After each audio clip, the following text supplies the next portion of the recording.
I stood at the altar, smiling. Smiling as my best friend married the man who was supposed to be mine. Amaka's Revenge Part 5. The car skidded out of the compound in a cloud of dust, carrying Ada, Chaik, and Mama Chaik to the hospital. The guests, shaken and murmuring, stood in clusters, their voices hushed. I stood near the entrance, my arms folded. The night had turned cold, but I felt nothing but warmth inside. Auntie Ngozi wiped her forehead with her wrapper. "This is bad," she muttered. "Very bad." Pastor Emmanuel stood in the center of the yard, his Bible clutched tightly. "We must pray harder. This was not an ordinary sickness," he declared. "Something is wrong." I nearly laughed. "You have no idea." The guests began trickling out.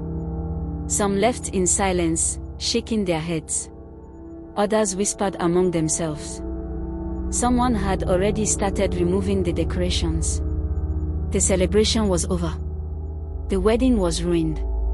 And I had never felt more satisfied. But as I turned to leave, a hand caught my wrist. I spun around. Mama Chaik. Her fingers dug into my skin, her eyes dark and searching. "Where were you?" she asked. I frowned. "What?" She stepped closer, lowering her voice. "When Ada collapsed." "Where were you?" I forced a confused smile. "Standing right here, like everyone else." She didn't blink. She just stared at me, her grip tightening. For the first time that night, a chill ran through me. She finally said, releasing me. "All right." She turned and walked away. I let out a slow breath, steadying myself. It was fine. She suspected nothing. I had won. Hadn't I?